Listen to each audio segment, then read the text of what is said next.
Resumen de Derecho de la Empresa y de los Negocios. Título y la organización empresarial. Unidad 1. Antecedentes y evolución del derecho comercial. La unificación en el Código Civil y Comercial de la Nación. 1. Origen y evolución del derecho comercial. El derecho comercial es una rama del derecho que regula las relaciones y actividades de los comerciantes y los actos de comercio. Su origen y evolución han sido influenciados por diversos factores a lo largo de la historia. Origen del derecho comercial. Antigüedad. El derecho comercial tiene raíces en las prácticas comerciales de las civilizaciones antiguas, como en Mesopotamia y Egipto, donde se establecieron normas para regular el comercio y las transacciones. Edad Media. Con el auge de las ciudades comerciales en Europa, se desarrollaron las costumbres comerciales, que eran prácticas y normas no escritas aceptadas por los comerciantes y que variaban de una región a otra. Estos usos comerciales se empezaron a formalizar en códigos, como el Code de Commerce en Francia en 1807. Codificación. Durante el siglo XIX, con el avance del liberalismo y la industrialización, muchos países comenzaron a codificar sus leyes comerciales. En Argentina, la influencia de los modelos europeos llevó a la creación de un cuerpo normativo que regulase el comercio. Introducción. Los rastros más claros de estructuras comerciales estables aparecieron en Egipto, 3000 años antes de Cristo. Rodas pasa a ser centro de gran actividad comercial por su situación de privilegio en el Mediterráneo, siendo punto intermedio entre Egipto y Siria. Con el Imperio Romano, se amplía después el comercio hacia otras latitudes. Después, durante la Edad Media, renace con fuerza y su expansión es tan grande que origina, en sucesivas oleadas, a las instituciones del derecho comercial que llegan a nuestros días. El comercio se da con mayor intensidad entre los siglos XI y XIII, cuando cesan las invasiones de germanos, escandinavos, nómadas de las estepas asiáticas y sarracenos. El comercio es el intercambio pacífico de granos, pieles, metales preciosos, telas. Comercio, desde siempre, significa negociar, con ánimo de lucro sobre bienes. La compraventa es la operación fundamental, pero en torno de ella surgen el préstamo, el comodato, el depósito, la fianza, formas de representación, estructuras asociativas. Describe Guyot, que el cambio se realiza en el momento que cada uno atribuye a la cosa que adquiere más valor de la que cede. El comercio reconoce un génesis rudimentario en el trueque, después aparece la moneda, y más adelante el crédito. Cuando Rocco define al derecho mercantil como el conjunto de normas jurídicas por las que se rigen las relaciones nacidas en la industria comercial, incurre en un error, y es el de denominar industria comercial a una actividad que nosotros llamamos comercio.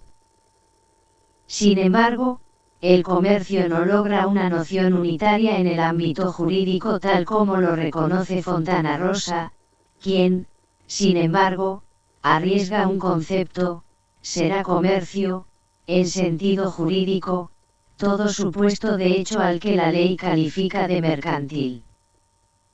Esta idea implica una petición de principio, y es señalar que es comercio lo que la ley dice que es. Comercio es también la industria y otras actividades no estrictamente mercantiles de intermediación. En nuestra opinión, dice Echabelli, no interesa lograr un concepto jurídico de comercio porque la ley mercantil regula una temática que en ocasiones excede el concepto económico de comercio y en otras delega en distintas ramas del derecho la regulación de diversos aspectos. B. El derecho romano. El derecho, como ciencia social, no es ajeno a la historia de la humanidad, y aparece ligado a ella en las distintas edades. La materia mercantil existió siempre, desde los remotos orígenes humanos, tan pronto como se realiza un intercambio de cosas con un interés lucrativo. En tanto lo regulan normas, hay un embrión de derecho. Pero la materia comercial como disciplina autónoma y diferenciada del resto del derecho privado, no se manifiesta hasta época medieval. Allí, con el florecer de las nuevas ciudades tras el período feudal, nace la acumulación de capital privado que determina la aparición de una clase social que vive en las ciudades dándoles una novedosa actividad económica, es la burguesía. Una época anterior a Roma. Los autores se empeñan en encontrar rasgos del derecho comercial en antiguos ordenamientos jurídicos. Algunos lo hallan en el antiguo Código de Urnamú, que se remonta a 2500 años antes de Cristo, y es unos 300 años anterior al de Hammurabi. Este regula formas precarias de sociedad, transporte, préstamo, depósito, compraventa y comisión. En tanto existe comercio, aparecen reglas escritas o se conservan normas verbales que lo reglamenta. Pero el ordenamiento legal diferenciado no aparecería hasta bastante después. En Grecia y en Roma se desarrolla el comercio, pero desenvolviéndose por dos carriles diversos, el pequeño comerciante que no es ciudadano y es mal mirado por quienes lo son, y el comercio extrazonal, manejando desde los niveles gubernamentales. 2. Civilización romana. Enseña Halperin que no hubo en Roma un derecho comercial, pese a la intensidad de la vida mercantil, ellas estaban contenidas en el derecho común. Rouma sostiene que, hasta la caída del Imperio Romano de Occidente, en el año 476, la humanidad no había estructurado un sistema orgánico de normas, ni de principios del derecho comercial. En general, los comercialistas reconocen la existencia de instituciones propias de nuestra materia en el extenso periodo de tiempo en que subsistió la civilización romana. Sin embargo, no fue una disciplina separada con rigor jurídico. El derecho mercantil en Roma era derecho común, pero a la vez, era un derecho especial, distinguible del derecho común general, aunque no había una sistemización legal específica. Puede considerarse probado que también en el derecho romano existieron las corporaciones y asociaciones de mercaderes y navegadores, esencialmente privadas, pero protegidas por el Estado, aunque, como es sabido, la civilización romana consideraba al comercio como algo subalterno. Rupert George dice que era esclavo quien se ocupaba de la tienda o de gobernar un barco. C. La Edad Media. La caída del Imperio Romano de Occidente es un proceso que dura siglos y que obedece a diversas causas históricas. Con la invasión de los bárbaros se opera un cambio en el centro de poder, de allí surgirán las principales novedades económicas, políticas, culturales, sociales y jurídicas. En el periodo medieval desciende el nivel cultural, decaen las escuelas, las leyes, la administración pública y la justicia, los restos de cultura se refugian en algunos monasterios. En la Baja Edad Media el comercio llega a su mínima expresión, el tráfico mercantil por tierra en largas distancias se hace imposible, el marítimo ve grandemente menguada su vitalidad anterior, y con algunas excepciones, se ve muy dificultado. El actual territorio europeo entra en un período oscuro. Los árabes invaden España y de allí intentan el avance hacia el este, con su estrategia de la media luna. Los pueblos invasores traen sus leyes y costumbres jurídicas, las que se enfrentan con el rigorismo formal romano. Toda Europa se sacude y reacomoda a la nueva realidad. Entre otras novedades jurídicas, el derecho de los invasores es fundamentalmente consuetudinario, fuente de gran importancia en el derecho comercial. Después de la decadencia y la confusión, hay un paulatino reordenamiento de labores, roles y normas, que se conoce históricamente como feudalismo. La inseguridad del habitante en general, lo impulsa a buscar su protección en caudillos fuertes, a quienes se llama señores, que edifican castillos o fortalezas, y tienen el don de la organización y el mando. Así, se organizan regiones, de dimensiones variables, en las que existe el poder total del amo y la obediencia absoluta del vasallo.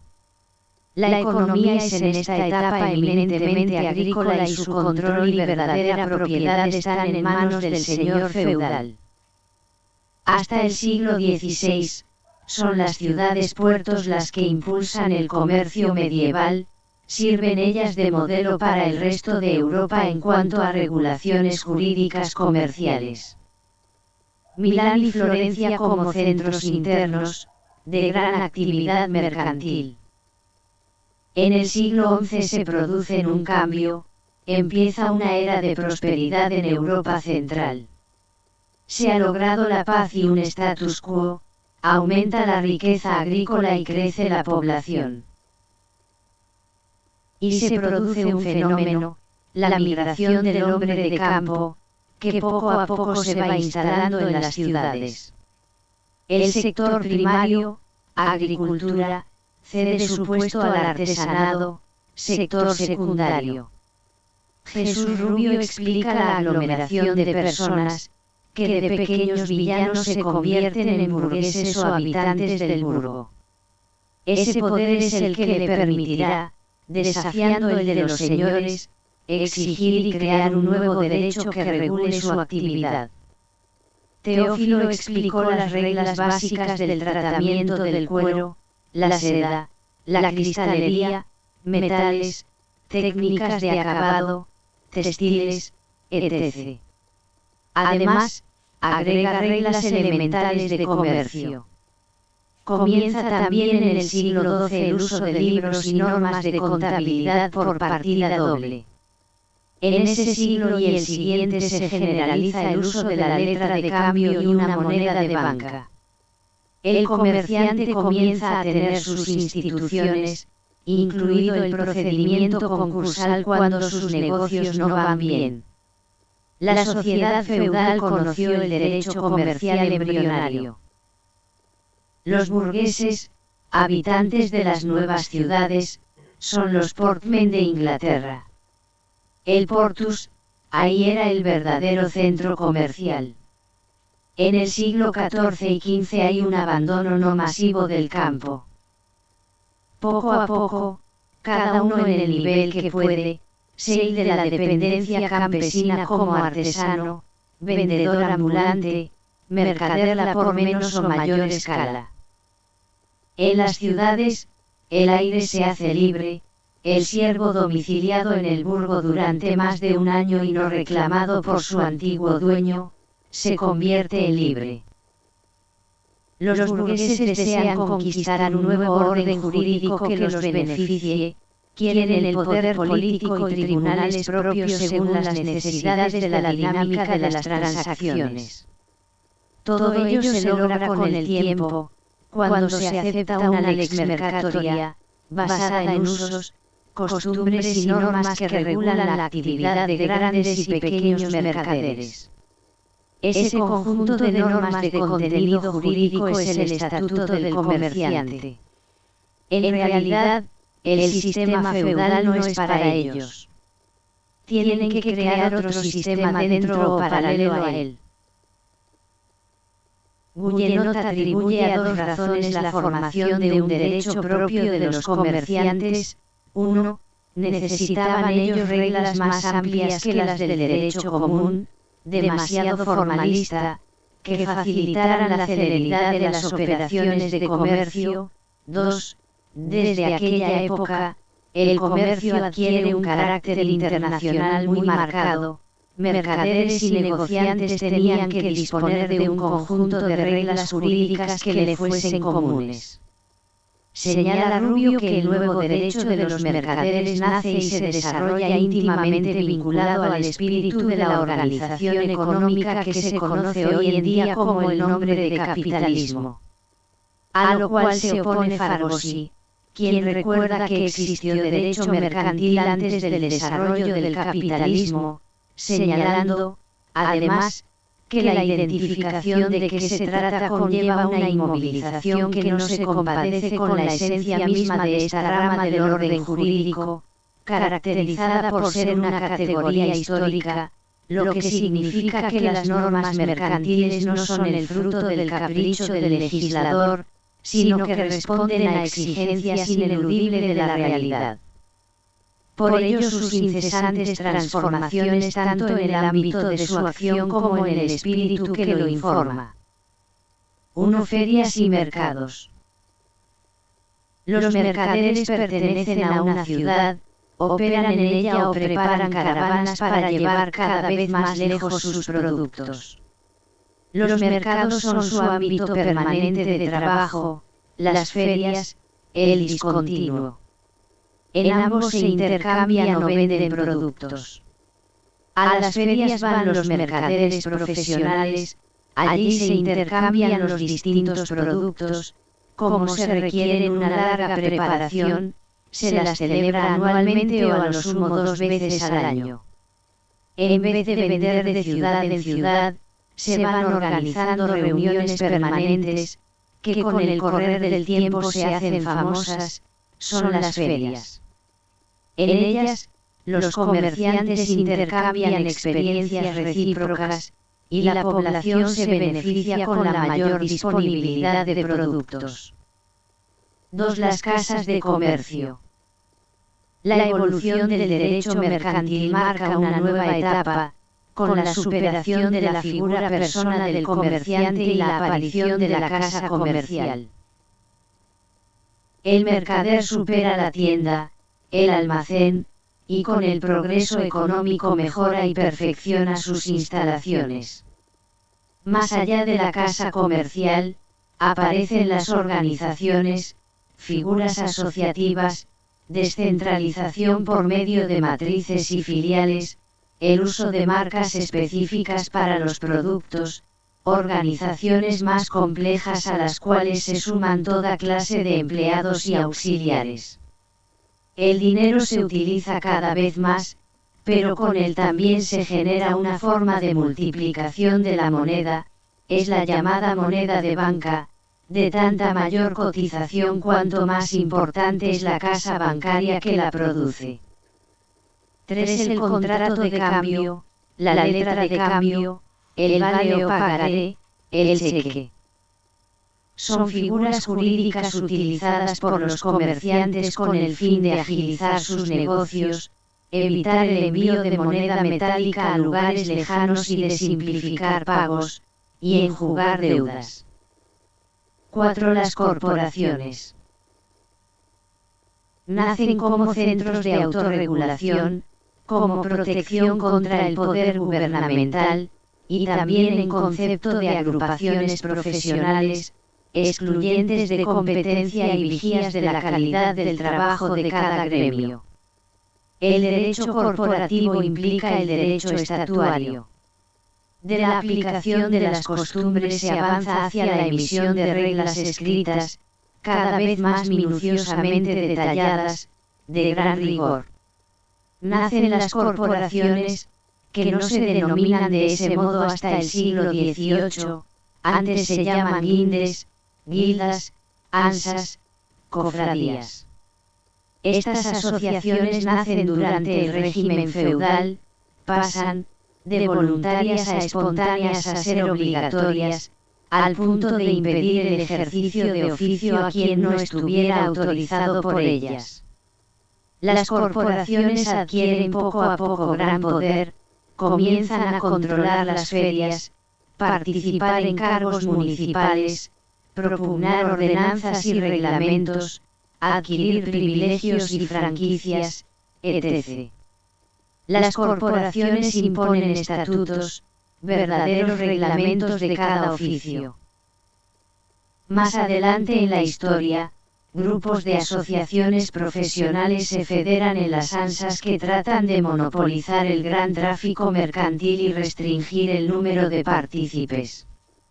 Junto a los estatutos profesionales se escriben otros, más generales, similares a leyes o códigos. Como es sabido, el derecho corporativo queda abolido completamente con la Revolución Francesa. 5. La jurisdicción. El comerciante, el artesano, no se ve suficientemente atendido en sus conflictos por los jueces, acostumbrados a resolver asuntos civiles. No cualquiera puede aplicar rectamente el derecho consuetudinario mercantil y los estatutos. Aparecen primero los ámbitos mercantiles, personificados por los comerciantes de mayor prestigio, después se crea la jurisdicción consular, especializada para aplicar la justicia frente al orden creado por las costumbres y el consentimiento informal de las partes. A veces también se utiliza el derecho romano, renovándolo o adaptándolo a las exigencias del tráfico. Así, se adaptan textos romanos sobre el contrato literal y la confessio, se elabora la teoría del consentimiento y su validez en el caso de existir causa válida. 6. La salida del período medieval. Las técnicas mercantiles progresaron y con ellas lo hicieron también las jurídicas. Los italianos en el siglo XIII dominaban los primeros mercados de Europa. Manejaban sus asuntos con representantes en distintas plazas y por correspondencia, principalmente son hombres de despacho y de gran cultura para la época. El tráfico mercantil comienza a hacerse multiforme y complejo. Crece el poder de los señores y reyes, y a su lado crece la intervención de empresarios que han dejado ya de ser comerciantes para pesar con su fortuna y medios en las decisiones políticas y económicas. En el siglo XV, mediante los grandes descubrimientos, Europa toma posesión del mundo y comienza una era de colonización y explotación de las colonias. El Renacimiento, con la serie de fenómenos de gran cambio que lo caracterizan, impone un desarrollo e impulso fundamental al derecho comercial. Las cruzadas primero, los viajes, exploraciones y descubrimientos y los grandes inventos después, contribuyen a consolidar este derecho. En esa época Europa sale de una larga crisis de crecimiento que es desigual en las distintas regiones, se fundan monarquías poderosas. El derecho comercial pasa en esta época a formar parte del derecho estatal de los estados monárquicos, ellos reivindican para sí el monopolio de la función legislativa. Pero la disciplina sigue siendo autónoma, no es absorbida por el derecho común. En este periodo y no con la codificación, se produce la objetivación del derecho comercial. La ley aplicable natural que se impone es la mercantil, porque así lo exige el razonamiento lógico. 1. Las economías nacionales. La época de las economías encaradas globalmente, a nivel de nación, vuelve a Europa con el centralismo creciente del poder. Desde entonces hasta la revolución industrial del siglo XVIII, se producen nuevas mutaciones en la circulación del crédito y de los bienes. Del siglo XV en adelante, comienza a desaparecer la artesanía y a perfeccionarse los procedimientos industriales, pero el paso de la declinación del corporativismo y el avance del industrialismo naciente se hace simultáneamente, coexistiendo la artesanía manual con formas embrionarias de industria. Los siglos XIV y XV se dicen de expansión comercial, pero ello no es tan simple. El comercio progresa, la letra de cambio adquiere una notable difusión, la contabilidad se hace más compleja, de una columna se pasa a dos, etc. El seguro evoluciona notablemente, nunca asegura una persona individualmente en un viaje marítimo, sino que lo hacen varios inversores unidos. 2. Las sociedades y los bancos. De esta época es la creación de las primeras sociedades comerciales, y las más famosas son las florentinas, que señalaban con su nombre a quienes pertenecía el poder de decisión. La sociedad comercial tuvo una doble vertiente, la privada, fundada sobre la base del poder político vinculado a los negocios, favorecido por el anonimato de los verdaderos dueños del capital, y la sociedad pública gestada desde el Estado para realizar importantes empresas. Las compañías de Indias de los siglos XVII y XVIII, eran grandes empresas dedicadas a la colonización de nuevas regiones. Su carácter publicístico está dado por el hecho de que no se las podía formar sin una autorización real, la carta de concesión. Para Galgano, estas empresas nacen de un pacto establecido entre el soberano y un grupo empresarial, destinado a explotar las riquezas de ultramar. Quienes dirigen estas grandes compañías, además están liberados de responsabilidad personal. La forma societaria así se generaliza en el uso y sus técnicas de dinámica interna y externa van adquiriendo más precisión y rigor jurídicos. El Código Napoleónico legisla después sobre sociedades anónimas y en 1867 su uso se generaliza en Francia con la ley de ese año. Con la organización accionaria se recupera la vida de los bancos. Así los bancos intermedian exclusivamente respecto del dinero y de los papeles de comercio, reciben depósitos, otorgan créditos y financian operaciones con grandes ganancias. 7. La objetivación del sistema. Se suele enseñar que el derecho comercial pasa, de un primer estadio subjetivo a otro que históricamente se califica de objetivo porque se establecen actos que son, por su naturaleza, mercantiles. Esta segunda etapa se asigna a los principios impuestos por la Revolución Francesa. Opina Romero que nuestro sistema, al ser de marcada inspiración francesa, resulta netamente objetivo, y señala que el acto de comercio es el eje central de la materia. En nuestra opinión, dice Echavelli, el derecho comercial siempre fue la regulación de sujetos y actos, en tanto que todo ordenamiento jurídico está destinado a arreglar conductas, intereses de individuos, respecto de otros, en forma inmediata o mediata. En una primera etapa, aparece como un derecho no escrito, carácter que conservará el sistema anglosajón. Más adelante, se regularán simultáneamente deberes y atribuciones para ciertas personas, que realizan una actividad diferenciada. Asimismo, continúa Echavelli estableciendo que cree que el derecho comercial posee una esencial unidad histórica, y si bien existen variantes legislativas, siempre se estará en presencia de un orden legal que apunta a parámetros específicos, el desarrollo y ejercicio de la industria, el comercio y ciertos servicios, para un mercado, y, además, reglas, principios, obligaciones y atribuciones que se refieren a los sujetos que realizan tal actividad. La regulación de ciertos contratos, operaciones o figuras por el derecho mercantil, no hace cambiar su esencia. La codificación, que solo fue un paso más amplio, recoge todas las instituciones de nuestra disciplina en una sola ley. 8. La Revolución Industrial, los primeros códigos. Con la formación de las grandes monarquías, se pasa a un nuevo derecho mercantil de los edictos y ordenanzas reales. Esta transición empieza en Francia y de ella se transmite a los demás centros de Europa.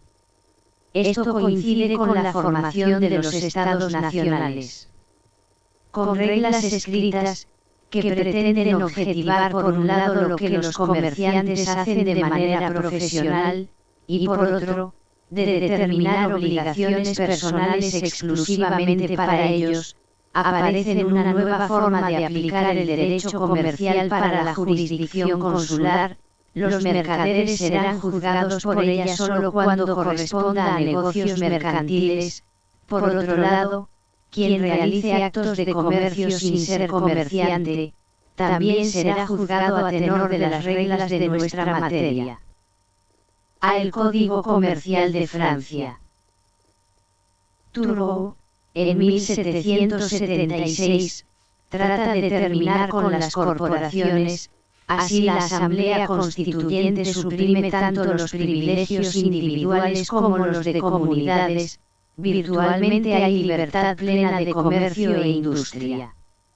Pasado el periodo revolucionario, vuelve a Francia el gobierno autoritario y centralizado con Napoleón. Este, con su capacidad enorme para encarar toda clase de asuntos, asume también el papel de colegislador. 18 horas diarias de trabajo, hace que se examinen en poco tiempo 37 leyes, tras 11 años de absoluta desorganización jurídica. Así es como nace el Código de Comercio francés. En la primera redacción del proyecto del Código de Comercio presentada al Consejo de Estado, se preveía un primer artículo declarando que cualquier persona tenía el derecho de ejercer el comercio en Francia, y otro segundo enumeraba los actos de comercio. El artículo primero fue suprimido porque se entendía que resultaba redundante, el segundo también, porque el proyecto contenía la regulación de los actos de comercio cuando se refería a la jurisdicción consular. El Código de Comercio francés se promulga en septiembre de 1807, utilizándose las formas del cc. Los 4 libros del Code se refieren a los siguientes grandes temas: a. Del comercio en general, b. Del comercio marítimo, c. Falencias, d. Jurisdicción mercantil. El primer libro, base de nuestra parte general, regulaba comerciantes, libros de comercio, sociedades, bolsas, etc. Comentando este código, dice Lepera que el trabajo se limitó a regular la organización externa de la actividad del comerciante, salvo pocas novedades, como los regímenes sobre letra de cambio y sociedades. B. Holanda. En 1811 Holanda, así como Bélgica, reciben y adoptan el modelo francés. Pero más adelante se elabora un sistema con algunas particularidades, que tuvo alguna influencia sobre la tarea de nuestros propios codificadores. En 1826 se promulga un nuevo código para Holanda y Bélgica, hasta 1830 que el segundo país se separa del primero. En 1838 se sanciona un nuevo código en Holanda, que se divide en 3 libros: del comercio en general, de los derechos y obligaciones que resultan de la navegación, y las medidas que hay que tomar en caso de insolvencia de los comerciantes. C. España. España, una vez unificada, conoce las ordenanzas generales y las consulares. Muchas son las normas mercantiles dispersas en la nueva y novísima recopilación. Al estudiar la época, los autores del derecho mercantil distinguen tres grupos: las ordenanzas antiguas, las nuevas y las modernas. En 1543, sobre la base de las disposiciones de estas dos ciudades, se funda el Consulado o Universidad de los Cargadores de Indias, vinculando al tráfico con América. Las ordenanzas de Bilbao son 29 capítulos divididos en 723 números, y sus disposiciones se refieren a la jurisdicción comercial, a los libros de los mercaderes, las sociedades, contratos, comisiones, letras de cambio, vales y libranzas, etc. Estas ordenanzas poseen un doble carácter, objetivo y subjetivo. La competencia no solo se refiere a los comerciantes, sus socios y factores, sino también a ciertos actos y operaciones típicas del comercio. Con el Código francés ya promulgado, se forma en 1812 una comisión especial para la redacción de los códigos civil, comercial y penal. El Código de Comercio se promulga en 1829, y fue reconocido como muy bueno para su época y superior al francés. En nuestra opinión legislaba tanto un aspecto objetivo como subjetivo. Tenía 1219 artículos y 5 libros, que se dividían así: 1. Comerciantes y agentes de comercio; 2. Contratos de comercio en general, sus fines y efectos; 3. Comercio marítimo; 4. Quiebras; 5. Jurisdicción y competencia mercantiles. Pocos años pasan y debe ser revisado por faltarle instituciones indispensables: sociedad anónimo y títulos valores, transporte ferroviario, bolsas, bancos. En 1855 se reforma el código y se lo reemplaza por otro nuevo, cuya base es el anterior. Se modifica la terminología, pero la estructura es la misma. Actualmente, el CECOM español está integrado con reformas más recientes y leyes complementarias. 9. La reunificación del derecho privado, la nueva lex mercatoria. Tras el estudio histórico en el cual apreciamos la evolución del derecho mercantil, hay que preguntarse sobre el concepto y los caracteres que actualmente distinguen nuestra materia. Una primera cuestión es la delimitación dogmática, y otra es cuál sería el método para separar esta rama del ordenamiento en general. La necesidad de precisar el objeto de estudio se justifica ampliamente en el aspecto académico. El derecho como ciencia debe estudiarse separada y progresivamente. Modernamente, cuando aparece o se descubre algún fenómeno social al cual haya de darse una regulación jurídica, todo el orden normativo participa, impidiendo su parcelación como derecho público o privado, civil o comercial, administrativo o penal. Ejemplos de ello son el derecho de protección al consumidor, el régimen de comercio o de los contratos internacionales, etc. Queda soslayado el tema de estudio que trata de saber si el derecho comercial actual es preferentemente objetivo o subjetivo. Independientemente de las tendencias legislativas, persiste una esencia vital nacida de la antigua regulación del artesanado y del comerciante, que aún distingue la disciplina. Actualmente es anacrónico referirse a la clase de los comerciantes, tanto como clasificar de objetivo un derecho sustentado en una enumeración de actos de comercio, o pretender que la empresa es derecho comercial. En este sentido Romero, siguiendo a Langley, dice con acierto que la empresa no puede ser el centro de un sistema si ella misma constituye una incógnita no despejada, y se añade el problema emergente de su desconexión con el derecho civil.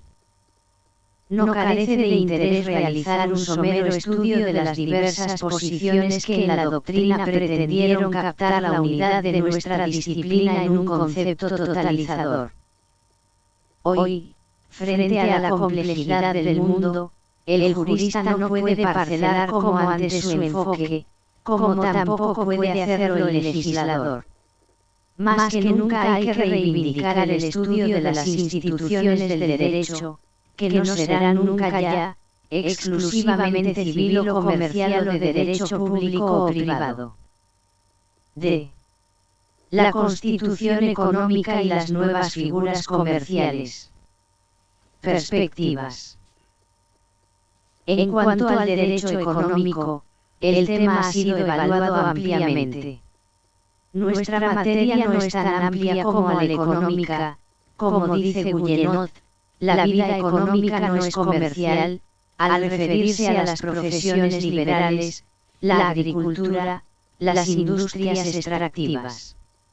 A ello podemos agregar que muchos contratos civiles son derecho económico, no mercantil, VGR, operaciones con inmuebles, compraventa civil en general, sociedad civil. Normas de derecho público referentes a la economía, no pertenecen tampoco a nuestra disciplina, son, indudablemente, derecho económico.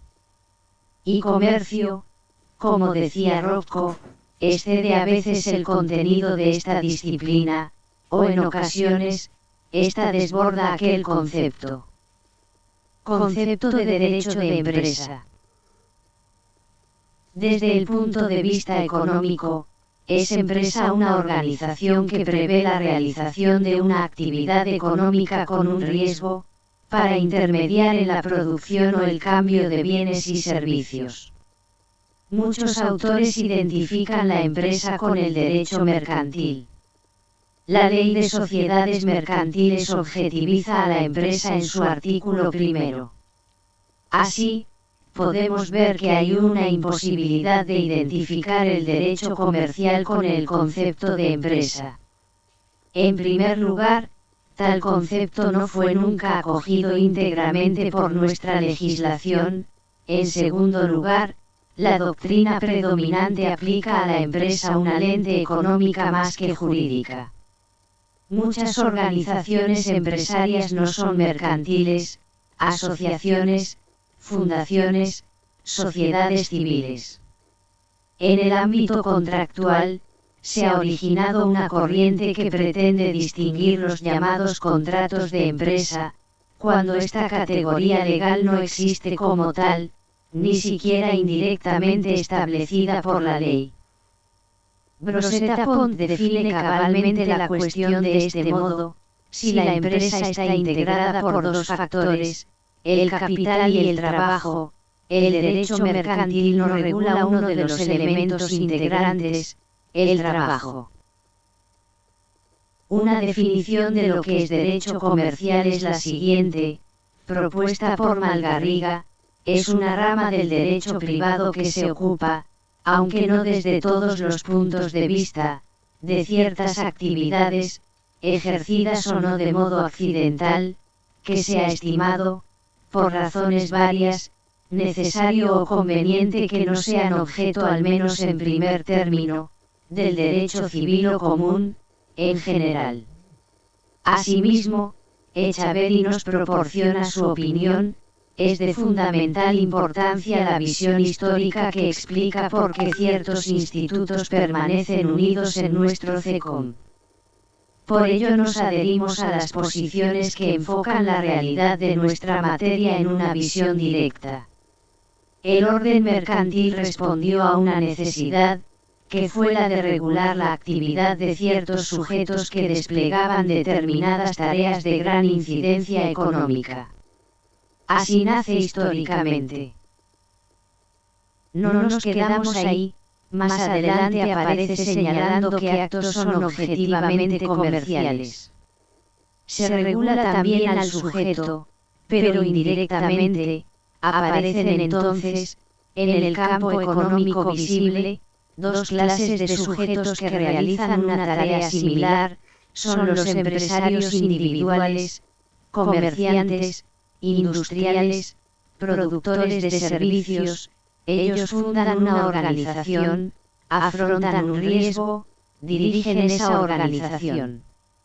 No toda empresa está hoy legislada por normas pertenecientes al derecho mercantil. Solo una parte de ella se ocupa de los sujetos. La organización económica que llamamos empresa no tiene una regulación integral. Así, la empresa se perfila borrosamente para el orden jurídico, que no ha esquematizado su estructura ni trata de hacerlo. El moderno derecho comercial presenta instituciones diversas.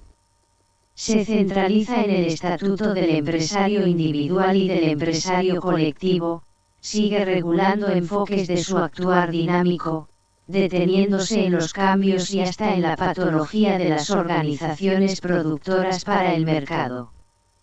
Controla su actividad desde el punto de vista del interés general y de la comunidad de empresarios. Regula también algunos negocios específicos. Con esta descripción se llega así a un sistema que contiene instituciones que no se agrupan históricamente porque sí, sino porque la realidad indica que existe un sector jurídico, que es la ley mercantil, que regula la actividad comercial e industrial en ciertos aspectos. El actual derecho comercial no ha logrado la regulación de la empresa. El derecho de sociedades no es más que un derecho de organización empresarial parcial, como bien dice Garrigues. En nuestra opinión, el derecho mercantil mantiene esta categoría de derecho especial, en atención a ciertas regulaciones específicas, derecho cambiario, sociedades comerciales, seguros, estatutos del comerciante individual, y de algunos auxiliares del comercio, etc. Pero al estudiar esta disciplina, no se puede menos que estudiar el cambio lento, pero profundo que ella experimenta. Por un lado, cierta temática se ha separado de él. Un ejemplo históricamente anterior es la del derecho del trabajo, otro actual, el del derecho de la navegación. El derecho comercial es un sistema en mutación. Solo queda la posibilidad de estudiar sus instituciones, pero como se verá, en ese estudio será imposible ya desdeñar principios e instituciones provenientes del derecho civil, laboral, administrativo, penal, etc. Evolución del derecho comercial en Argentina. Código de Comercio de 1862, Argentina adoptó su primer Código de Comercio en 1862, que se basó en el modelo europeo y desarrolló un marco legal para las actividades comerciales en el país. Este código regulaba la actividad de los comerciantes, las sociedades comerciales y los actos de comercio. Desarrollo legislativo. A lo largo del tiempo, el derecho comercial argentino ha evolucionado con la incorporación de nuevas leyes y reformas. Han surgido normativas sobre sociedades, quiebras y contratos de adhesión, reflejando la dinámica del comercio y la economía del país. Código Civil y Comercial de 2015. En 2015, Argentina implementó un nuevo Código Civil y Comercial, que integró y modernizó varias disposiciones del derecho comercial, unificando en gran medida la regulación de las relaciones civiles y comerciales. Características del derecho comercial argentino. Regulación de los comerciantes. Se refiere a aquellos que realizan actos de comercio de forma habitual y que están sujetos a un régimen específico. Contratación. El derecho comercial argentino regula los contratos comerciales, como la compra-venta, el leasing y el transporte, entre otros. Sociedades comerciales. se establece un régimen para diferentes tipos de sociedades, como sociedades anónimas, sociedades de responsabilidad limitada, entre otras. Quiebras y concursos. Existen normativas específicas sobre la insolvencia y quiebra de los comerciantes, previniendo y regulando situaciones de crisis económica. En conclusión, el derecho comercial en Argentina ha evolucionado a lo largo del tiempo, adaptándose a las necesidades del comercio y la economía del país, y reflejando los cambios sociales y económicos en sus normativas. 2. El Código Civil y Comercial de la Nación sancionado por Ley 26.994. Fundamentos de la reforma. Principales caracteres. El Código Civil y Comercial de la Nación Argentina, sancionado por la Ley 26.994 el 7 de octubre de 2014, representa un importante esfuerzo por modernizar y unificar la normativa civil y comercial del país. Entró en vigor el 1 de agosto de 2015 y tuvo como finalidad brindar mayor claridad y coherencia en la regulación de las relaciones jurídicas. Fundamentos de la reforma. Unificación de códigos. Previo a esta reforma, el ordenamiento jurídico argentino contaba con un Código Civil, 1869, y un Código de Comercio, 1862, separados. La reforma buscó unificar ambas ramas en un mismo cuerpo normativo, simplificando el acceso a las normas y favoreciendo la claridad en la regulación. Modernización. La legislación se actualizó para abordar las nuevas realidades sociales, económicas y comerciales del país. Esto incluye la consideración de nuevas formas de contratos, la regulación de las tecnologías de la información y el comercio electrónico, y el reconocimiento de nuevos derechos. Simplificación y claridad. Se buscó que el nuevo código sea más accesible y comprensible para los ciudadanos. Muchas disposiciones complejas fueron simplificadas para facilitar su interpretación y aplicación. Protección de los derechos. Se reforzó la protección de los derechos de los consumidores y usuarios, adaptando la normativa a los estándares internacionales y las exigencias del comercio moderno. Caracteres principales. Uniformidad y estructura. El código está estructurado en dos grandes partes, el derecho civil y el derecho comercial. Esto permite una mejor organización y búsqueda de las normas aplicables a cada situación. Libertad de contratación. Se establece una fuerte garantía de la autonomía de la voluntad para las partes en los contratos, aunque con un marco de protección de los derechos más vulnerables, asegurando una equidad en las relaciones de consumo. Reconocimiento de nuevas formas de negocio. Introducir regulaciones para nuevas modalidades comerciales y tecnologías, como el comercio electrónico y las transacciones digitales, reflejando las transformaciones del comercio contemporáneo. Derechos de los consumidores. Se consolida el régimen de derechos del consumidor, estableciendo normas que protegen a los usuarios de posibles abusos y garantizando una mayor transparencia en las relaciones comerciales. Flexibilidad. Permite la inclusión de nuevos actos de comercio y modalidades que no estaban reguladas anteriormente, brindando un marco adaptable a la evolución del entorno comercial y económico. Regulaciones sobre sociedades. Se simplifican y modernizan las normas sobre sociedades comerciales, promoviendo un entorno favorable para la creación de empresas y la inversión. Resoluciones alternativas de conflictos. Se fomenta el uso de métodos alternativos para la resolución de disputas, como la mediación y el arbitraje, con el objetivo de descongestionar el sistema judicial y facilitar la solución de conflictos.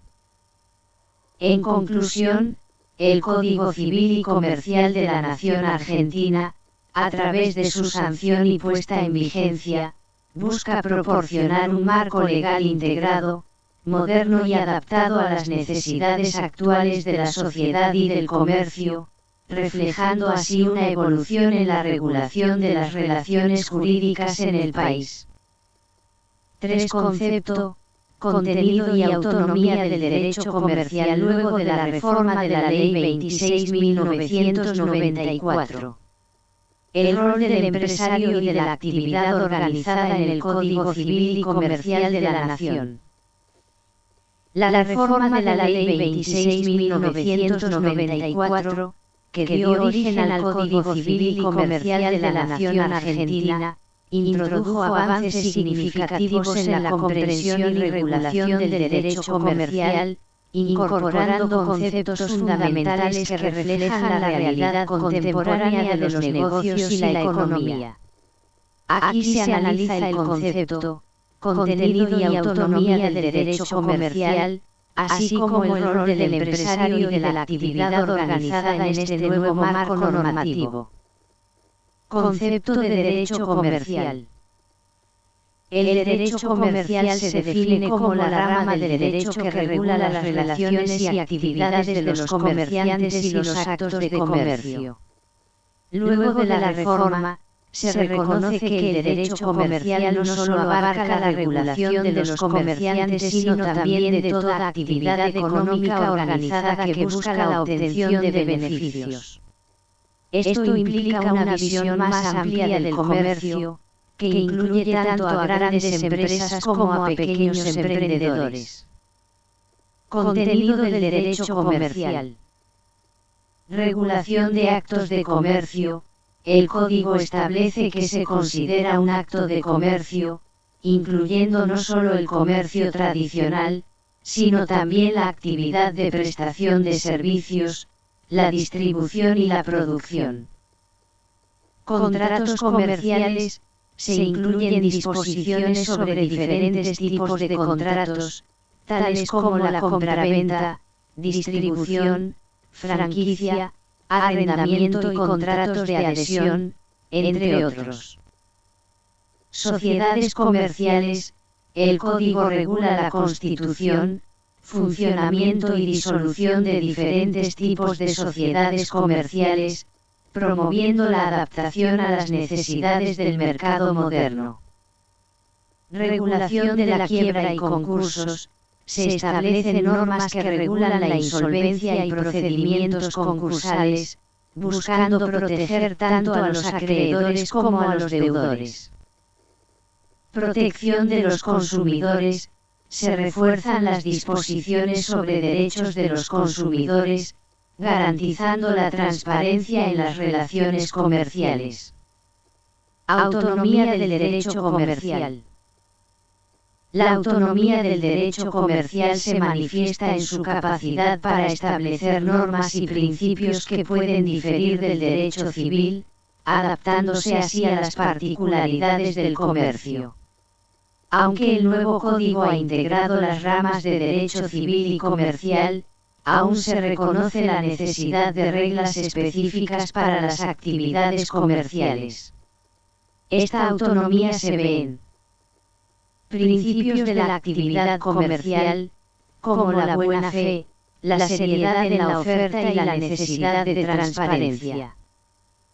Reglas flexibles para contratos, que permiten una mayor libertad contractual entre las partes en comparación con las regulaciones más estrictas en el ámbito civil. Rol del empresario. Definición y responsabilidad. El empresario es considerado como el sujeto que realiza actividades económicas organizadas. La reforma resalta la importancia de la figura del empresario al definirlo más allá de la mera persona física, comprendiendo las estructuras jurídico-empresariales y las responsabilidades que éstas conllevan. Actividad organizada. La actividad organizada se refiere a que el empresario debe actuar de manera sistemática, utilizando recursos organizados para llevar a cabo su actividad económica. Esto implica contar con una estructura que le permite no solo realizar actos de comercio, sino también gestionar riesgos y cumplir con las normativas aplicables. Implicaciones para el empresario. Los empresarios tienen ciertas obligaciones adicionales en sus actividades, como el cumplimiento de la normativa de protección al consumidor y la responsabilidad frente a los riesgos económicos. Además, se fomenta su participación en métodos alternativos de resolución de conflictos, lo cual refleja un cambio hacia un entorno comercial más colaborativo. La apuntada desaparición de toda referencia al acto de comercio, al comerciante y a lo comercial en el nuevo Código y en la Ley 26.1994, constituye a nuestro juicio un perjuicio nominalista basado en una unificación que no es tal ya que no alcanza la sustancia. El derecho comercial en la realidad subsiste y se expande en el nuevo código que se sintetiza en A. Normas delimitativas. Se mantienen las normas delimitativas con los siguientes alcances: el comerciante fue reemplazado por el empresario, o el cuasi empresario. Se mantienen los estatutos de los agentes auxiliares de comercio contenido en las leyes especiales de Martillero y del Corredor. El acto de comercio fue desplazado por la actividad económica organizada. El nuevo eje del derecho comercial es la empresa. B. Normas prescriptivas. El estatuto del comerciante se reemplaza por el estatuto del empresario, que sigue sometido a un régimen de contabilidad obligatoria y de publicidad registral. Y si bien las reglas contables son antiguas y la publicidad registral está mencionada pero no reglamentada, tales exigencias se mantienen también para los empresarios colectivos. De igual manera, la obligación de rendir cuentas propias de los comerciantes se expande a sujetos no mercantiles. C. Soluciones comerciales en los contratos duplicados. En los contratos antes duplicados y ahora unificados, corresponde afirmar que se dio, en general, preferencia a la solución comercial por sobre la solución civil, la que parece regulada como regla, mientras que la solución civil queda en algunos casos como excepción conforme con las circunstancias. Además, se expanden a las relaciones no comerciales las posibilidades del arbitraje y la representación negocial, que son instituciones mercantiles típicas. De vigencia de legislación mercantil. Se mantiene vigente toda la legislación mercantil que no estaba materialmente incorporada al Código de Comercio. Jurisdicción mercantil. No hay impedimentos para mantener la jurisdicción mercantil a nivel nacional o local. La autonomía del derecho comercial. A pesar de la supresión nominal de lo mercantil en el nuevo Código, que crea una apariencia derogatoria, la realidad sustantiva es que su materia ha permanecido y, en muchos campos, se ha extendido manteniéndose sus diversas autonomías, a saber,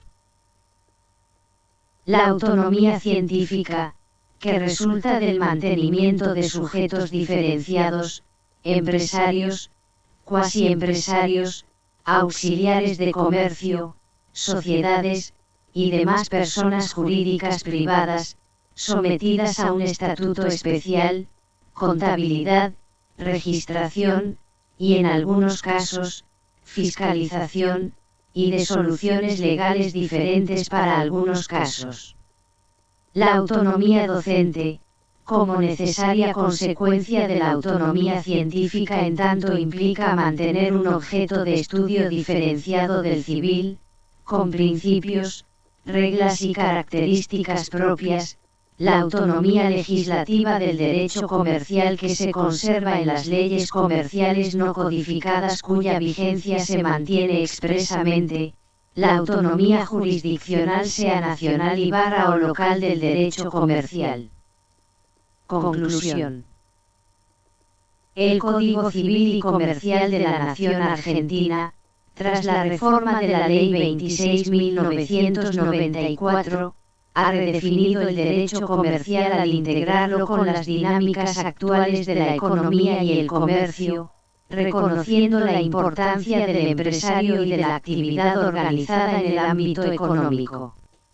Esta proporciona una evolución, un marco normativo más adecuado para enfrentar los desafíos del nuevo milenio, buscando fomentar un ambiente favorable para el desarrollo económico y la protección de los derechos en las relaciones comerciales. 4 normas transitorias. La aplicación del Código Civil y Comercial, Ley 26.994. Los usos y costumbres. El título preliminar. Contexto de la reforma. La Ley 26.994, que unifica el Código Civil y el Código Comercial en un solo cuerpo normativo, entró en vigencia el 1 de agosto de 2015. Esta reforma significativa afecta tanto al derecho civil como al comercial, buscando modernizar y adaptar la legislación a las nuevas realidades sociales y económicas. Normas transitorias. Las normas transitorias son disposiciones que regulan la transición del viejo al nuevo régimen jurídico. Son cruciales para evitar lagunas legales y para establecer cómo se deben resolver los casos pendientes y las situaciones en curso al momento de la entrada en vigencia de la nueva ley. Aplicación temporal del Código. El nuevo Código se aplica a todos los hechos, actos y relaciones jurídicas que ocurran o se constituyan a partir de su entrada en vigencia. Los hechos y actos jurídicos que hayan tenido lugar bajo la vigencia de la normativa anterior se regirán por esta. Contratos en curso. Los contratos en curso se regirán por la legislación vigente al momento de su celebración, salvo acuerdo en contrario entre las partes. Litigios pendientes. Los litigios pendientes al momento de la entrada en vigencia del nuevo código seguirán siendo juzgados conforme a la normativa anterior, aunque las normas procesales nuevas podrán aplicarse inmediatamente. Usos y costumbres. En el derecho comercial argentino, los usos y costumbres juegan un rol significativo como fuente subsidiaria de derecho. El Código Civil y Comercial de la Nación reconoce expresamente la importancia de los usos y costumbres en materia comercial, siempre que no sean contrarios a la ley o al orden público. Título preliminar del Código Civil y Comercial. El título preliminar establece las disposiciones generales y principios fundamentales que rigen todo el cuerpo normativo. Algunas de sus disposiciones más relevantes incluyen: principio de buena fe. La buena fe debe guiar la conducta de las partes en todas las etapas de las relaciones jurídicas. Autonomía de la voluntad. Se respeta la autonomía de la voluntad de las partes en la medida en que sus acuerdos no sean contrarios a la ley, la moral, el orden público o las buenas costumbres. Suplencia de normas y principios generales del derecho. Ante la ausencia de una norma específica, se recurre a los principios generales del derecho y, en particular, a los usos y costumbres del lugar. Derecho comercial argentino. La integración del derecho civil y comercial en un solo código busca simplificar y armonizar la normativa, eliminando contradicciones y redundancias. El derecho comercial, que antes tenía su propio cuerpo normativo, ahora se encuentra interrelacionado con el derecho civil, permitiendo una mayor coherencia y unidad en el tratamiento de las relaciones jurídicas. Conclusión. La Ley 26.994 representa un esfuerzo significativo por modernizar y unificar el derecho civil y comercial en Argentina. Las normas transitorias aseguran una transición ordenada y justa, mientras que los usos y costumbres continúan desempeñando un papel esencial en el ámbito comercial. El título preliminar del nuevo código establece los principios fundamentales que guían su interpretación y aplicación, garantizando la coherencia y unidad del sistema jurídico argentino. 5. Las fuentes del derecho. Fuentes formales y materiales. Criterios de interpretación. El diálogo de las fuentes, como sistema en el nuevo Código Civil y Comercial. Las fuentes del derecho. Las fuentes del derecho son los criterios de objetividad a los que acuden los órganos comunitarios para la decisión de los conflictos o los integrantes del grupo social en la elección de cursos de conducta que por su objetividad faciliten el entendimiento colectivo. En el sistema jurídico argentino, las fuentes del derecho se dividen en formales y materiales. Las fuentes formales son aquellas reconocidas oficialmente por el sistema legal y que tienen fuerza de ley, mientras que las fuentes materiales son influencias externas que informan y moldean la creación de las normas jurídicas. Fuentes formales. La Constitución Nacional es la ley suprema del país y todas las demás normas deben conformarse a ella. Tratados internacionales tienen jerarquía constitucional y deben ser respetados por las leyes nacionales. Leyes son normas jurídicas sancionadas por el Poder Legislativo. Decretos, normas dictadas por el Poder Ejecutivo en el ámbito de su competencia. Reglamentos, normas emitidas por autoridades administrativas para la aplicación de las leyes. Jurisprudencia, conjunto de fallos y sentencias de los tribunales que, aunque no tienen fuerza de ley, pueden influir en la interpretación de las normas. Costumbre y usos, prácticas reiteradas en el tiempo que pueden ser consideradas como obligatorias, siempre que no contradigan la ley. Fuentes materiales. Doctrina, opiniones y estudios de juristas y académicos que interpretan y analizan las normas jurídicas. Principios generales del derecho, valores y principios que inspiran el ordenamiento jurídico, como la equidad, la justicia, la buena fe, etc. Costumbres y usos sociales, prácticas sociales que pueden influir en la creación de normas. Criterios de interpretación. Para la correcta aplicación de las normas, es esencial interpretarlas adecuadamente. Algunos criterios de interpretación son: literal o gramatical, se basa en el significado textual de las palabras. Histórico, considera el contexto histórico en el que fue creada la norma. Sistemático, interpreta la norma en conjunto con el resto del ordenamiento jurídico. Teleológico, atiende al fin o propósito de la norma. Analógico, aplica soluciones de casos similares o análogos cuando no existe una norma específica. Diálogo de las fuentes. El diálogo de las fuentes es un enfoque integrador que reconoce la interacción y complementariedad de las diversas fuentes del derecho. Este enfoque se promueve en el nuevo Código Civil y Comercial de la Nación, buscando una interpretación coherente y armoniosa del ordenamiento jurídico. Complementariedad, se busca que las diversas fuentes se complementen entre sí, evitando contradicciones. Jerarquía, se respeta la jerarquía normativa, dando prioridad a las normas superiores como la Constitución y los tratados internacionales. Flexibilidad, se permite una interpretación flexible que considere las particularidades de cada caso. Derecho comercial argentino. En el derecho comercial argentino, el diálogo de las fuentes es particularmente relevante debido a la necesidad de adaptar las normas a la dinámica y complejidad del comercio.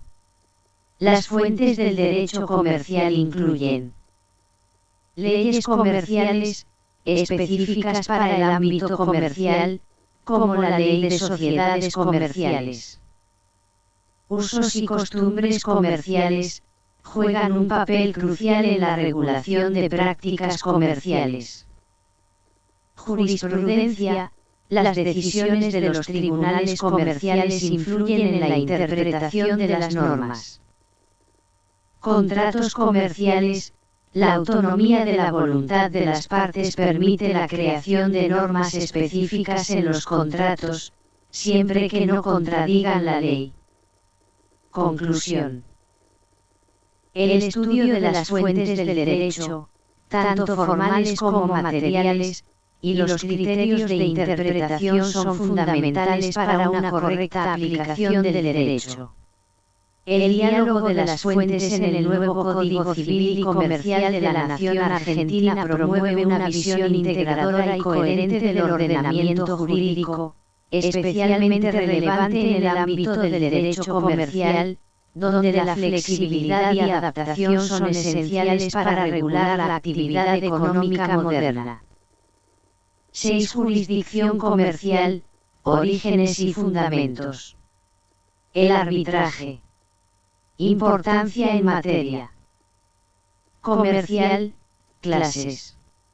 Su regulación como contrato en el Código Civil y Comercial de la Nación. Nociones generales. Jurisdicción comercial, orígenes y fundamentos. Orígenes y fundamentos. La jurisdicción comercial tiene sus raíces en la necesidad de un sistema especializado para resolver disputas comerciales. Sus orígenes se remontan a la Edad Media, con la creación de tribunales mercantiles en ferias y mercados, donde comerciantes resolvían sus conflictos de manera rápida y eficiente. Estos tribunales eran necesarios debido a la naturaleza especializada y técnica del comercio, que requería jueces con conocimiento específico del sector. En Argentina, la jurisdicción comercial se desarrolló a partir de la codificación del derecho comercial en el siglo XIX, con la promulgación del Código de Comercio en 1859. Este código fue un paso crucial para la unificación y sistematización de las normas comerciales, proporcionando una base legal coherente para la resolución de disputas comerciales. El arbitraje. Importancia en materia comercial. El arbitraje es un mecanismo de resolución de conflictos alternativo a la jurisdicción ordinaria, y es especialmente valorado en el ámbito comercial por varias razones. Rapidez. Los procedimientos arbitrales suelen ser más rápidos que los judiciales. Confidencialidad. Las partes pueden mantener la confidencialidad de las disputas y resoluciones. Especialización. Los árbitros suelen ser expertos en la materia objeto de la disputa. Flexibilidad. Las partes tienen mayor control sobre el procedimiento y pueden adaptarlo a sus necesidades específicas. Enforcement internacional. Los laudos arbitrales pueden ser reconocidos y ejecutados internacionalmente gracias a tratados como la Convención de Nueva York. Clases de arbitraje. Arbitraje ad hoc. Se organiza específicamente para una disputa particular sin recurrir a instituciones arbitrales permanentes. Arbitraje institucional. Se lleva a cabo bajo las reglas y administración de una institución arbitral, como la Cámara de Comercio Internacional, CCI, o la Corte de Arbitraje de la Bolsa de Comercio de Buenos Aires. Arbitraje nacional se realiza dentro del marco jurídico de un país específico. Arbitraje internacional involucra a partes de diferentes países y se rige por normas internacionales. Regulación del arbitraje en el Código Civil y Comercial de la Nación. El Código Civil y Comercial de la Nación, CCCN, que unifica y moderniza las normativas civil y comercial en Argentina, regula el arbitraje en su capítulo 29, artículos 1649 a 1665. Algunas nociones generales incluyen: contrato de arbitraje, es el acuerdo por el cual las partes deciden someter sus controversias a arbitraje. Puede estar contenido en una cláusula compromisoria, incluida en un contrato principal, o en un compromiso arbitral, acuerdo independiente. Ámbito del arbitraje: las partes pueden someter a arbitraje todas las controversias que puedan ser objeto de transacción, salvo las expresamente excluidas por la ley. Nombramiento de árbitros: las partes pueden acordar el número de árbitros y su procedimiento de nombramiento. En ausencia de acuerdo, se aplican las disposiciones supletorias del CCCN. Procedimiento arbitral: el CCCN otorga a las partes la libertad para acordar el procedimiento arbitral, sujeto a principios básicos de debido proceso y equidad. Laudo arbitral: el laudo arbitral tiene efectos vinculantes y puede ser ejecutado judicialmente, con recursos limitados para su impugnación. Nociones generales en el derecho comercial argentino. En el derecho comercial argentino, el arbitraje es una herramienta esencial para la resolución de disputas comerciales, dado su carácter especializado y eficiente. La regulación del arbitraje en el CCCN refleja un enfoque moderno y flexible, alineado con las mejores prácticas internacionales. Las instituciones arbitrales argentinas, como la Bolsa de Comercio de Buenos Aires, proporcionan un marco institucional sólido para el arbitraje, apoyando la confianza de las partes en este mecanismo de resolución de conflictos. Conclusión. La jurisdicción comercial y el arbitraje son pilares fundamentales en el derecho comercial argentino, proporcionando mecanismos eficientes y especializados para la resolución de disputas. El arbitraje, en particular, es altamente valorado por su rapidez, confidencialidad, especialización y flexibilidad, y su regulación en el Código Civil y Comercial de la Nación refleja un compromiso con los estándares internacionales y la modernización del sistema jurídico.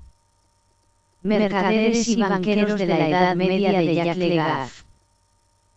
Mercaderes y banqueros de la Edad Media es un estudio exhaustivo de Jacques Le Goff, uno de los historiadores más influyentes del siglo XX, especializado en la Edad Media.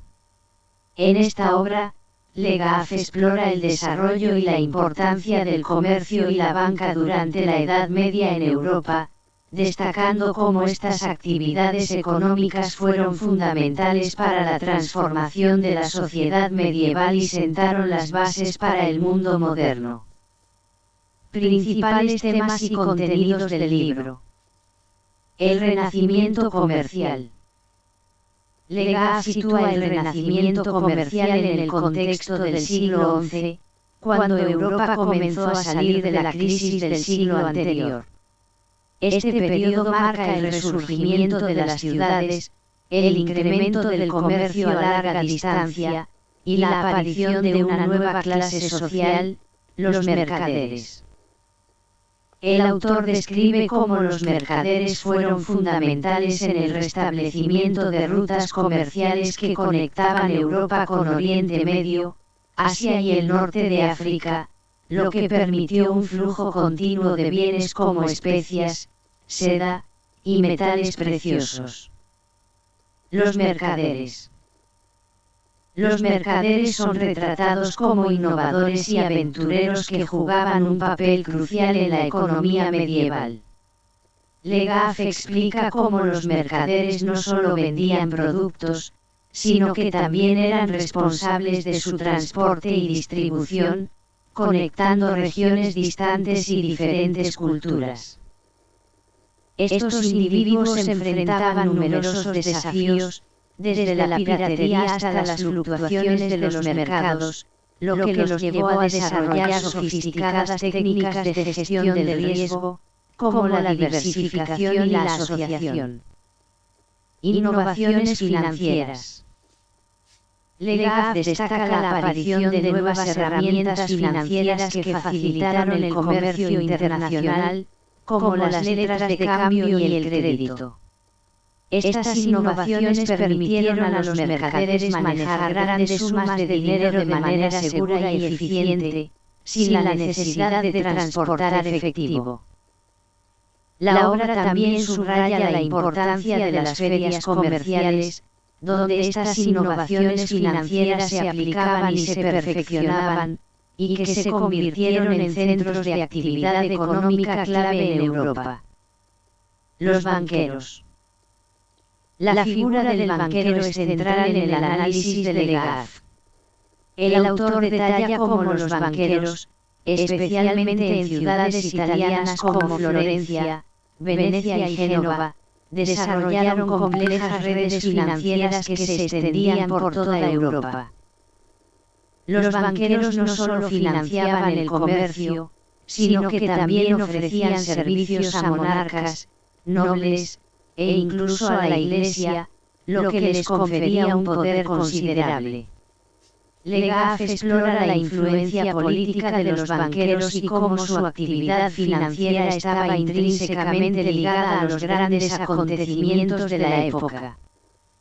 La relación con la Iglesia.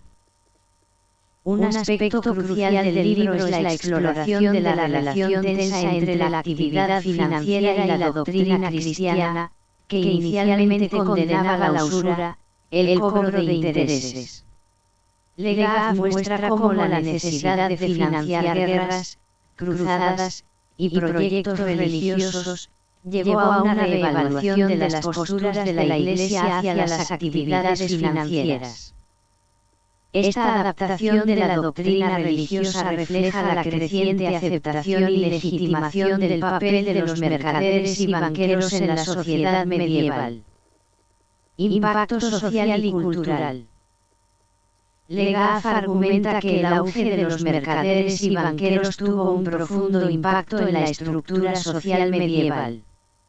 El surgimiento de una economía monetaria y el crecimiento de las ciudades transformaron la vida diaria, creando nuevas oportunidades y tensiones sociales. Además, el comercio y la banca contribuyeron a la difusión de ideas, tecnología y cultura, sentando las bases para el Renacimiento. Legaz analiza cómo estas transformaciones económicas y sociales anticiparon los cambios que vendrían con la modernidad. Conclusión. En Mercaderes y banqueros de la Edad Media, Jacques Legaz ofrece una visión detallada y perspicaz de cómo el comercio y la banca no solo revitalizaron la economía europea durante la Edad Media, sino que también moldearon profundamente su sociedad, cultura y política. Este libro es fundamental para entender la transición de Europa de la Edad Media a la modernidad y el papel esencial que los mercaderes y banqueros jugaron en este proceso. Resumen del texto: la evolución económica e Bronner Milberg. Feudalismo 1. Poderosas fuerzas del cambio operaban en el feudalismo europeo, y servían para introducir en forma gradual la estructura de una sociedad de mercado. Las más importantes de estas fuerzas eran, el papel del mercader ambulante en la introducción del comercio, el dinero y el espíritu adquisitivo en la vida feudal. el proceso de urbanización como una fuente de actividad económica, y como el punto central de un poder nuevo y orientado hacia el comercio. Las cruzadas como una fuerza para la interrupción de la vida feudal y la introducción de nuevas ideas. El surgimiento de estados nacionales unificados y que apoyaban el comercio. El estímulo de la edad de la exploración y del oro que ésta llevó a Europa. El surgimiento de nuevas ideas religiosas que simpatizaban más con la actividad de los negocios que con el catolicismo. La monetización de los tributos dentro del sistema feudal. Vida económica 2. Como consecuencia de estas fuerzas, empezamos a ver la separación de la vida económica de la social. Los procesos de producción y distribución ya no se combinaban de manera indistinta con las costumbres y prácticas religiosas, sociales y políticas que prevalecían, sino que empezaban a formar un área muy diferente de la vida. Cercar los pastizales 3. Con el surgimiento del aspecto económico de la vida, tienen lugar profundas transformaciones. El siervo campesino ya no está unido a la tierra, sino que se convierte en un trabajador libre. El maestro gremial ya no se encuentra sometido a los reglamentos del gremio, sino que se convierte en un empresario independiente. El señor de la tierra se convierte, en el sentido moderno de la palabra, en un terrateniente. La transformación fue larga y a menudo violenta, sobre todo en el caso complejo de cercar los pastizales. Factores de la producción 4. El nacimiento de los trabajadores libres, los capitalistas y los terratenientes, cada uno vendiendo sus servicios en el mercado de la tierra, el capital y el trabajo, hicieron que fuera posible hablar de los factores de la producción. Estos implicaban dos cosas: las categorías físicas de la tierra, el trabajo y el capital como agentes distintivos en el proceso de producción, y las relaciones sociales entre los trabajadores, los terratenientes y los capitalistas, como grupos o clases distintivas que participaban en el mercado. Trabajo asalariado 5. De especial importancia entre estas nuevas relaciones es aquella del trabajo asalariado. En esta, el trabajador recibe un salario por su tiempo laboral, y la propiedad del producto terminado es conferida al patrón capitalista. Riqueza en el capitalismo 6. El surgimiento del capitalismo cambia la concepción de la riqueza como objetos para exhibición o prestigio a mercancías que deben llevarse al mercado y venderse. Esta necesidad de vender introduce en el sistema económico una urgencia, desconocida hasta ese momento. Utilidades como motivación 7. Como parte de este proceso del cambio, encontramos el surgimiento de la motivación de las utilidades en todos los niveles de la sociedad, no como motivación adquisitiva, que quizá existía desde hacía siglos, sino como la necesidad convincente de que, en una sociedad monetizada, todas las personas luchen por tener ingresos más altos para la supervivencia económica. La riqueza de las naciones de Adam Smith 8. Junto con la nueva sociedad económica, surgió un nuevo interés por el mecanismo de una sociedad de mercado. El más grande de los primeros economistas fue Adam Smith, autor de La riqueza de las naciones. Filósofo en esencia, Smith utilizó su cuestionamiento poderoso y de largo alcance para lograr la comprensión de una sociedad de libertad perfecta, una sociedad de agentes contractuales libres. Crecimiento 9. En su obra, Smith describe dos atributos de una sociedad de este tipo. El primero es su tendencia al crecimiento. Smith demuestra la forma en que el crecimiento es resultado del incremento en la productividad del trabajo que proviene de la siempre efectiva división del trabajo. Este aumento en la productividad surge por la inversión en equipo por parte de los capitalistas, como un medio para incrementar las utilidades. Autocontrol 10. Smith describe también el mecanismo de mercado. En este mecanismo, la competencia tiene un papel clave para evitar que la gente establezca a su arbitrio el precio que desee obtener de los compradores.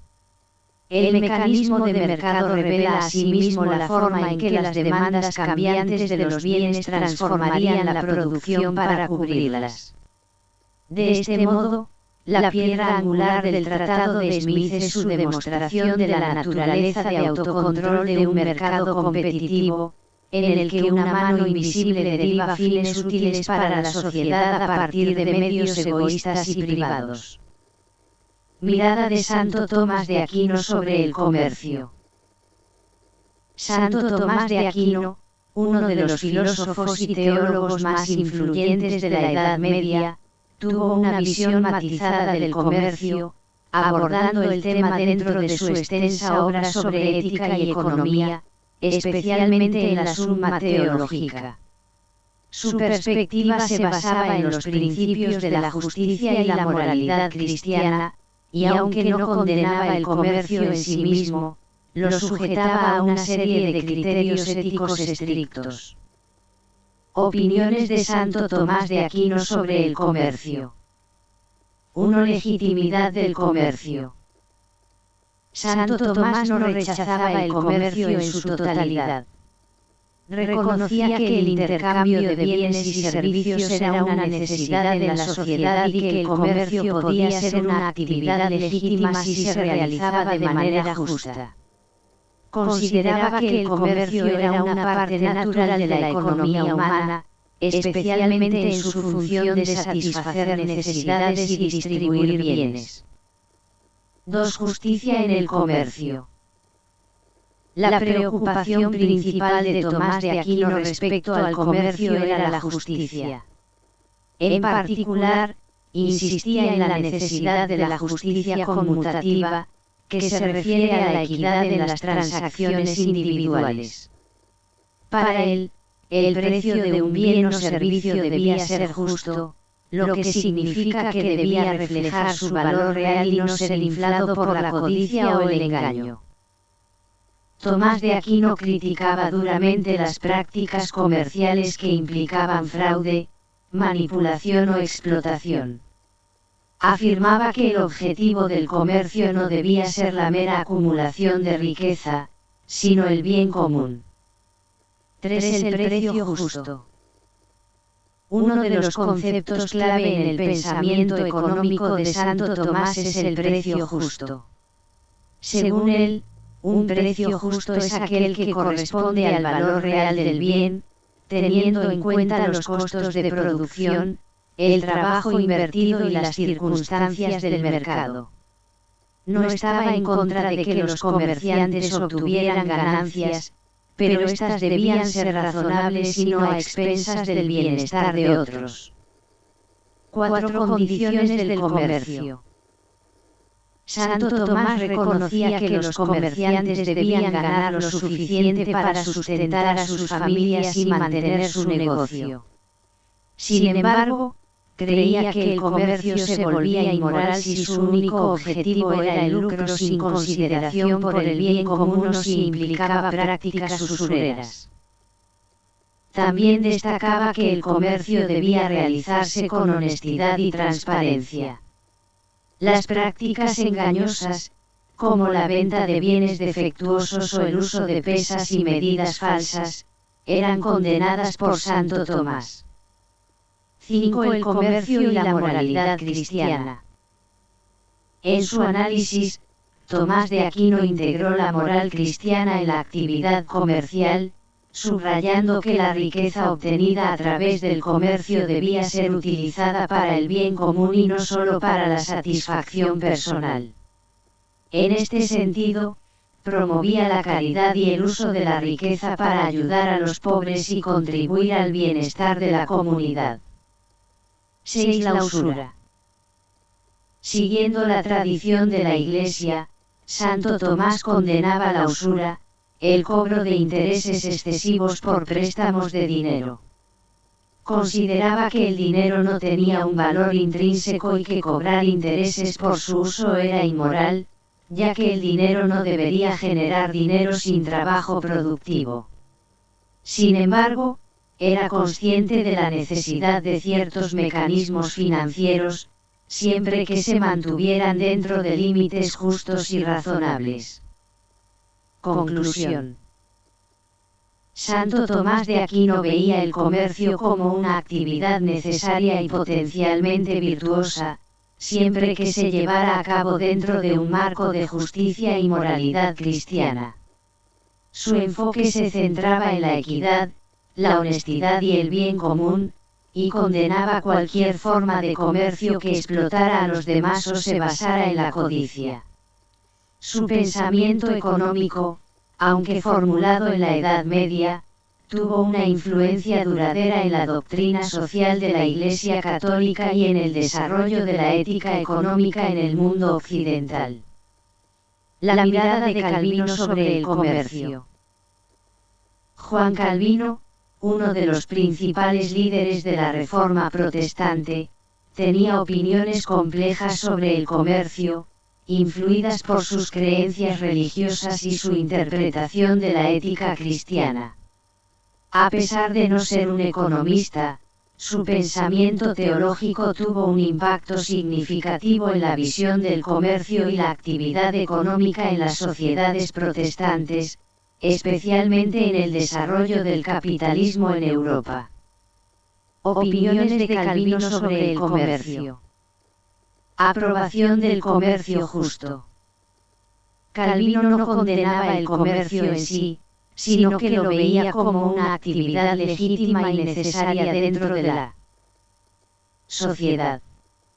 Creía que el comercio podía ser un medio para la prosperidad, siempre y cuando se llevara a cabo de manera justa y ética.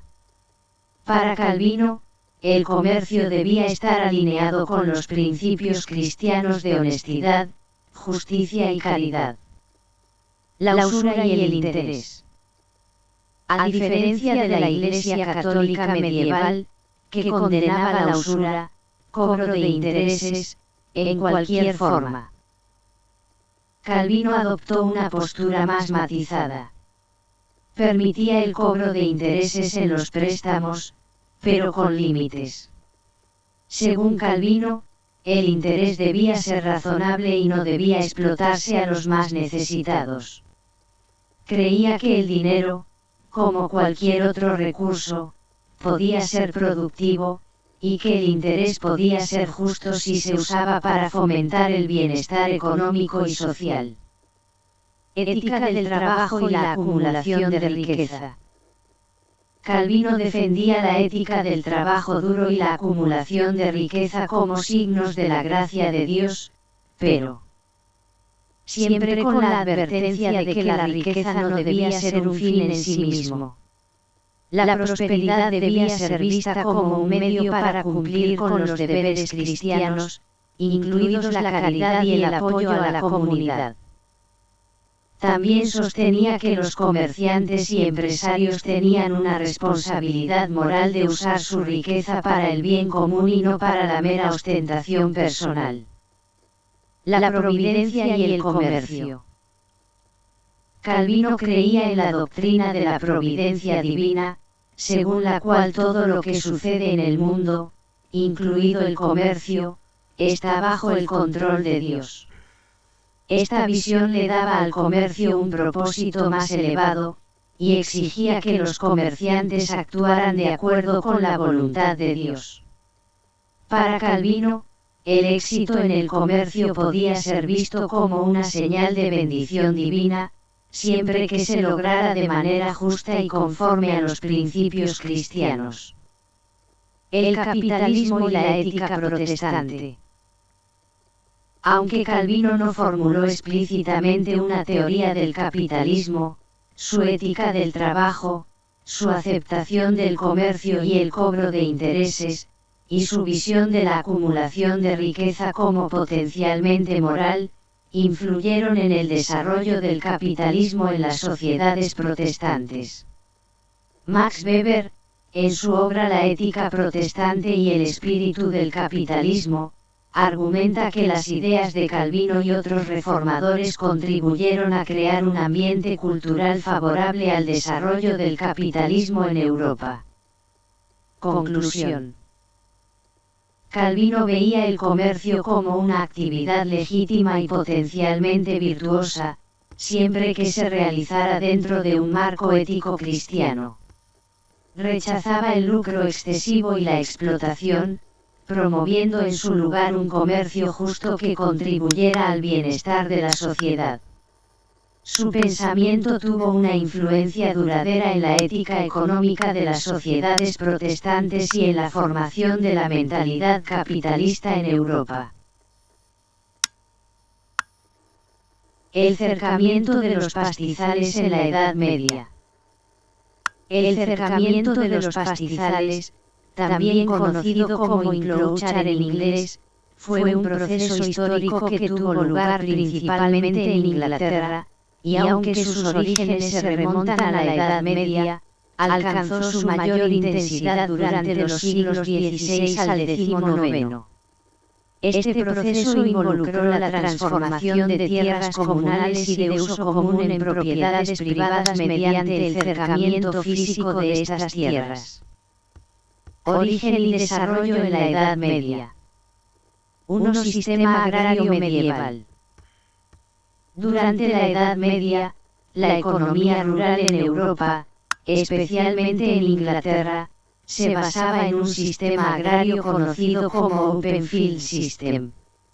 En este sistema, las tierras agrícolas estaban divididas en largas tiras que eran cultivadas por los campesinos, mientras que los pastizales y otras tierras comunes eran usadas colectivamente por la comunidad para pastoreo, recolección de leña y otros usos. Primeras formas de cercamiento. Aunque el cercamiento se asocia principalmente con periodos posteriores, ya en la Edad Media hubo casos donde nobles y terratenientes empezaron a cercar pequeñas parcelas de tierras comunales para uso privado. Sin embargo, estas prácticas eran limitadas y generalmente enfrentaban resistencia por parte de la comunidad local, ya que interferían con los derechos tradicionales de uso común. 1.2 Impacto de la peste negra. La peste negra en el siglo XIV, que diezmó la población de Europa, tuvo un impacto significativo en el sistema agrario. La escasez de mano de obra elevó los salarios y cambió el equilibrio económico, llevando a algunos terratenientes a considerar formas más eficientes de utilizar la tierra, incluyendo el pastoreo de ovejas, que requería menos mano de obra que la agricultura. Esto incentivó el cercamiento de tierras para la cría de ovejas, aunque fue más común en los siglos posteriores. 2. Cercamiento y su impacto en épocas posteriores. 2.1 Expansión del cercamiento en los siglos XVI y XVIII. A partir del siglo XVI, el cercamiento se aceleró significativamente en Inglaterra. Este proceso fue impulsado por la creciente demanda de lana, que se había convertido en una de las principales exportaciones del país. Los terratenientes comenzaron a cercar grandes extensiones de tierra comunal para convertirlas en pastizales privados dedicados al pastoreo de ovejas. Consecuencias sociales. El cercamiento tuvo profundas consecuencias sociales. Despojó a muchos campesinos de sus derechos de uso común, dejándolos sin acceso a la tierra necesaria para su subsistencia. Esto condujo a un aumento de la pobreza rural y a la migración hacia las ciudades, donde la creciente población urbana buscaba trabajo en las incipientes industrias. También condujo a tensiones y conflictos, con muchos campesinos resistiéndose al cercamiento de tierras que habían utilizado durante generaciones. 2.3 Legislación sobre el cercamiento. Durante el siglo XVIII, el proceso de cercamiento fue institucionalizado mediante una serie de leyes de cercamiento, Enclosure Acts, aprobadas por el Parlamento británico. Estas leyes permitieron y legitimaron el cercamiento de tierras comunales a gran escala, acelerando el proceso y consolidando el sistema de propiedad privada de la tierra. Conclusión. El cercamiento de los pastizales, aunque comenzó en pequeña escala en la Edad Media, se convirtió en un proceso masivo y transformador en los siglos siguientes. Este proceso tuvo un impacto decisivo en la estructura social y económica de Inglaterra, contribuyendo al declive del sistema agrario tradicional y al surgimiento de una economía más capitalista, basada en la propiedad privada de la tierra y la producción para el mercado. Las consecuencias del cercamiento incluyen el desplazamiento de campesinos, el crecimiento de las ciudades y la transformación de la economía rural, sentando las bases para la revolución industrial.